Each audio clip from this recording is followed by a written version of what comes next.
पुण्यश्लोक अहिल्यादेवी होळकर सोलापूर विद्यापीठांतर्गत घेण्यात येणाऱ्या LLB परीक्षांना मराठी माध्यमातून बसण्याची परवानगी द्यावी अशी मागणी विद्यार्थ्यांकडून करण्यात आली आहे। या संदर्भात कुलगुरू डॉक्टर प्रकाश महानवर यांच्याकडे निवेदन सादर करण्यात आले आहे। विद्यापीठ प्रशासनाने 2026-27 पासून पर्याय उपलब्ध होण्याची शक्यता व्यक्त केली आहे। दयानंद विधी महाविद्यालयातील 23 विद्यार्थ्यांनी ही मागणी पुढे रेटली आहे। सध्या मुंबई विद्यापीठ, सावित्रीबाई फुले पुणे विद्यापीठ, डॉक्टर बाबासाहेब आंबेडकर मराठवाडा विद्यापीठ तसेच शिवाजी विद्यापीठ कोल्हापूर येथे LLB अभ्यासक्रम आणि परीक्षा मराठी माध्यमातून घेतल्या जातात।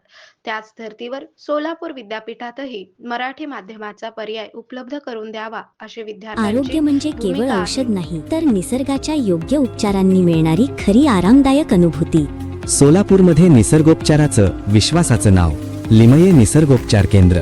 इथे उपलब्ध आहेत विना औषध उपचार पद्धती, ॲक्युप्रेशर, ॲक्युपंक्चर, कपिंग आणि मसाज थेरपी। सर्व प्रकारच्या आजारांवर निसर्गाच्या माध्यमातून